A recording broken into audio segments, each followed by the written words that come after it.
Bukan. Wakil setan mungkin dia. Sidang pembacaan putusan perkara nomor 214/Pitsus/2026/PN Lubuk Pakam digelar di Pengadilan Negeri Lubuk Pakam kelas 1A Kamis 6 Agustus 2026. Majelis Hakim menyatakan terdakwa Sherly terbukti bersalah dalam perkara dugaan KDRT dan menjatuhkan pidana penjara selama 21 hari. Masa penahanan yang telah dijalani diperhitungkan sebagai bagian dari pidana, sementara barang bukti dikembalikan sesuai amar putusan. Setelah amar putusan dibacakan, majelis hakim menanyakan sikap para pihak. Penasihat hukum terdakwa menyatakan banding, jaksa penuntut umum juga menyatakan banding, sehingga perkara ini masih berlanjut pada tingkat pengadilan yang lebih tinggi dan belum berkekuatan hukum tetap. Usai sidang, Sherly menangis histeris dan menyampaikan keberatan.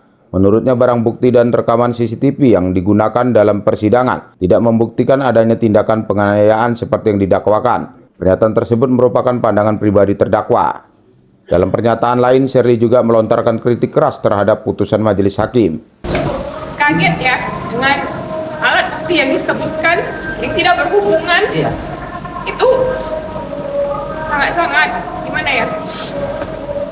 Gak adil aja sih buat saya. Memangnya kacamata yang pecah itu apa pasalnya?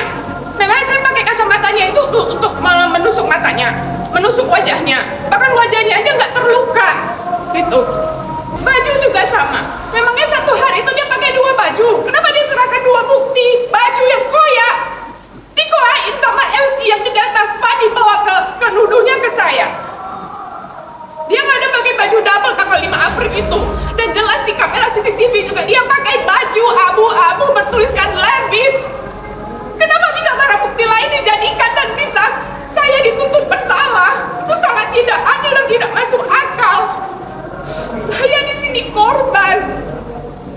CCTV juga tidak menunjukkan bahwa Sherly ini melakukan penganiayaan. Tidak ada satupun. Dan jelas ketika dia bersaksi dia juga bilang kacamatanya saya ambil, saya patahkan. Itu hukumnya apa? Kecuali dia bilang kacamatanya saya ambil, saya tusuk ke mukanya. Itu mungkin saya bersalah.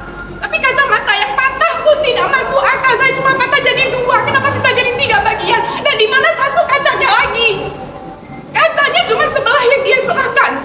Memangnya kacanya itu masuk ke muka dia, ke mata dia? Sangat tidak masuk akal. Bekas luka dengan barang buktinya. Ini benar-benar nggak adil. Benar-benar bukan wakil Tuhan hakim-hakim di sini. Bukan. Wakil setan mungkin dia. Sementara itu, tim penasihat hukum Sherly menyatakan menolak pertimbangan putusan karena menilai tidak sesuai dengan fakta persidangan. Mereka memastikan akan menempuh upaya hukum banding dan berencana menyampaikan pengaduan ke Komisi Yudisial serta Badan Pengawas Mahkamah Agung. Ini sudah pasti putusan yang tidak berdasarkan keadilan, tidak berdasarkan ketuhanan yang Maha Esa. Aku pastikan ini. Ini putusan yang sangat tidak adil. Fakta persidangan sudah jelas-jelas menunjukkan tidak satupun alat bukti yang bisa menunjukkan bahwa Sherly adalah sebagai pelaku tindak pidana. Seperti saya bilang dari sebelum-sebelumnya, kalau saya dianiaya di rumah saya adalah penguasa rumah saya pemilik rekaman CCTV, maka saya yang dianiaya pasti akan menunjukkan semua rekaman CCTV yang terjadi di rumah saya. Tidak sepenggal ini pun tidak juga menunjukkan adanya perbuatan itu. Justru sebaliknya, pihak Sherly dan kakaknya yang menjadi korban. Nah, adanya putusan yang menyatakan yang bersalah, saya tadi jelaskan mengatakan langsung saya banding. Kami banding, walaupun tidak berkoordinasi tadi sama klien. Karena apa? Ini putusan yang sangat tidak adil. Nampak dari raut wajah majelis hakim. Tadi rekan-rekan pasti melihat tadi raut wajah majelis hakim, ya, terutama para anggota itu wajah kikuk. Jadi bukan hanya banding, saya juga ke KY, bahkan saya akan ke Bawas. Saya pastikan mereka harus mendapatkan ganjarannya. Itu dia. Karena apa? Ini putusan yang tidak berdasarkan fakta hukum yang terungkap di persidangan. Ini sangat tidak berkeadilan. Walaupun itu hanya pengurangan katanya, jangankan pengurangan, dinyatakan bersalah tidak dihukum saja pun saya keberatan. Apalagi dinyatakan penjara 21 hari. Ini putusan yang sangat tidak adil. Tapi banding, saya lapor KY, saya lapor Bawas, siap-siap aja. Ya, terhadap saksi ini kan gimana nih? Terhadap saksi kan yang dihadirkan JPU ini kan banyak menyebutkan teriakan itu kan atau jeritan itu. Ini Ya, gimana nih? makanya itulah tenor tadi putusannya tidak berdasarkan fakta yang terungkap di persidangan.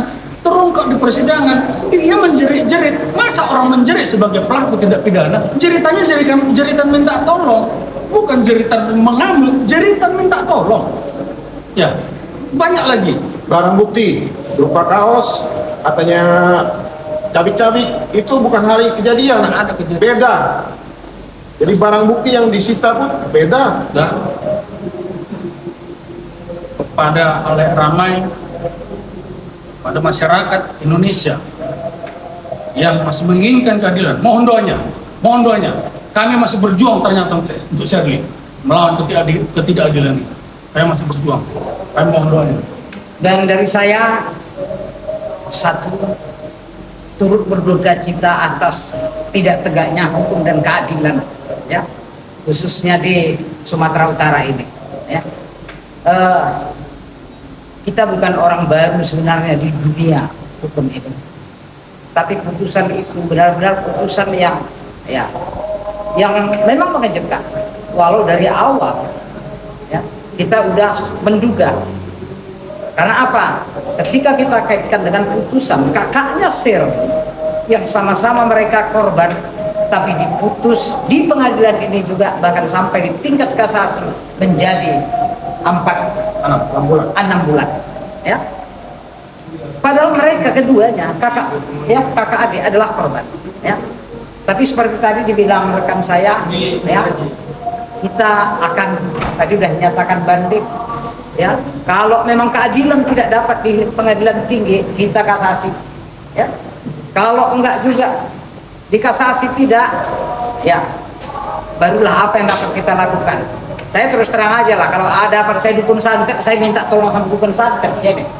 Ya, yang tidak memberikan keadilan santet aja menurut saya itu. Ya. Tadi irah-irahnya tadi kan jelas berdasarkan ketuhanan yang Maha Esa. Dengan Tuhan yang berbicara di sini. Iya.